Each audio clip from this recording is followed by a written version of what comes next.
Today, I want to share what happened during my pre-op appointments because this was the day that everything became much more real for both Tina and myself. This one's a little long, but this is a lot. We drove 3 hours to the hospital up in Gainesville for a full day of pre-op surgery. Pre-op visits for the surgery. That's scheduled in about 2.5 weeks from now. The first appointment was with the internal medicine doctor, and they reviewed the blood work, checked my lungs, and went over all the possible comorbidities. Other than having a trach and only one kidney, which they already knew about, everything looked good. My labs were strong, my lungs were clear, so that part was very reassuring. A couple hours later, we met with the anesthesiologist. That conversation went smoothly as well, and there were no red flags. But the appointment in between that's the one that really hit hard. It was the meeting with the nurse who walked us through every single step of what's going to happen on surgery day. And that's what I'm going to share with you now. Basically, while I'm under, one of the surgeons will be removing uh, as much of the tumor as possible without cutting a hole in the back of my throat. And they're going to take that immediately to pathology. Pathology might actually be in the room, I'm not sure. And they're going to determine exactly what we're dealing with. Because right now, all we know is that there are irregular cells and a strong consensus that this is cancer, but it hasn't been confirmed 100% yet. And that confirmation is happening during the surgery. Assuming that it is cancer, then they're going to continue. Now, if it's not cancer, they're going to close me up and I'll be done quick, and then they're going to try to treat this a different way. But once that it is confirmed, the surgeon will remove the remaining tumor along the back wall of my throat to make sure it gets clear of all the margins. It's going to be a pretty big chunk that they're going to take out out there.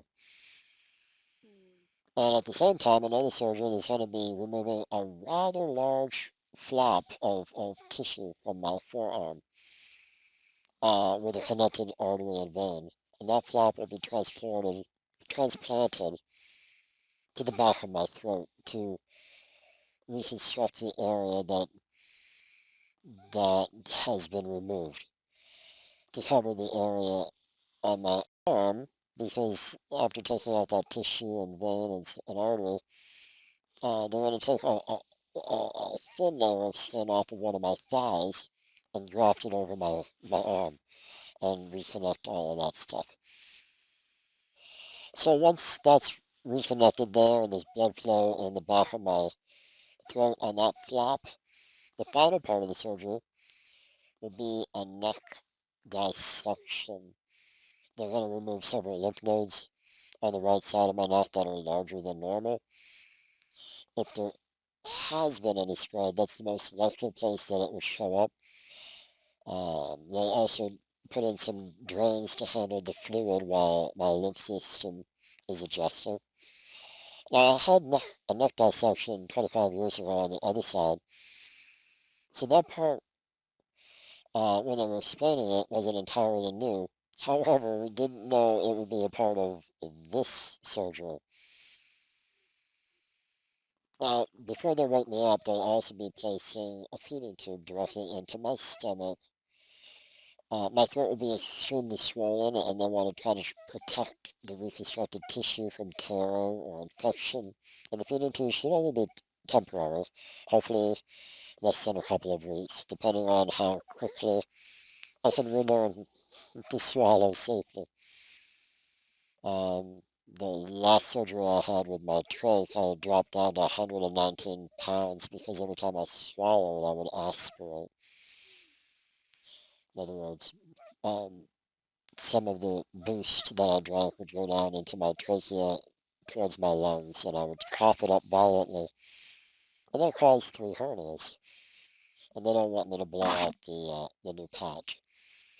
So I need to learn how to do that gradually and safely after this has had a chance to heal in the back of my throat.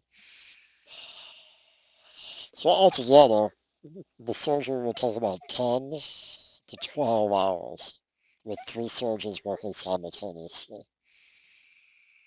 I spent about 7 days in the ICU, followed by another week staying a few blocks away from the hospital, just in case anything unexpected comes up, like lack of blood flow or stitches or whatever happens.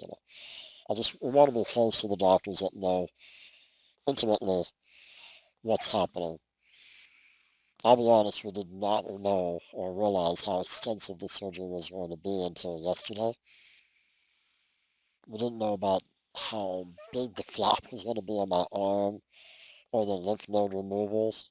So now all of a sudden it was like, whoa, this sounds much bigger and much more serious than it did yesterday. One of the questions we had forgotten to ask earlier was about the risk of actually, not waking up during the surgery, just dying. And there's a lot happening during the surgery. So my carotid arteries, which supplies the blood flow to my brain, is extremely close to the tumor. They do have a good safety plan for that. But then connecting the blood vessels and getting the flap, it's not 100% guaranteed to work perfectly every time. We're all different. And my skin is so radiated in the back of my throat, my tissue. So there's tricky things. And when they added it all up, the mortality rate is only about 1 to 2%. And hearing that was, I mean, we didn't even want to ask the question because it's so, you don't like to talk about dying, but, it's a big deal. And we want to know, we want to rule out as many things as we can rule out to clear away the clutter and the chaos in our minds. So asking the question might have felt a little, you know, um, scary because we didn't know what they were going to say. But when they said 1 to 2%, it was really comforting. So 98, 99% chance I'll be here the day after surgery. So given how complex this is, that number really, really helped Tina and myself. And one thing that we've learned, you know, when we hear news like this, our brain works overtime under stress. And also when you hear something big or hard, it's hard to absorb everything that's said after that thing that they said. Like when they said you're also going to need a flap that's this big, and we're going to take skin off of your leg, and we're going to drill a hole in your stomach, and we're going to do the next, all of these things. Your brain stops and tries to process. Now, what is that going to really mean?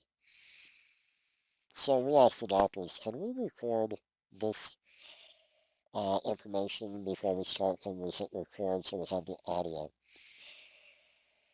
And they all said yes. So we can go back and listen again and let that information settle once that initial wave has passed.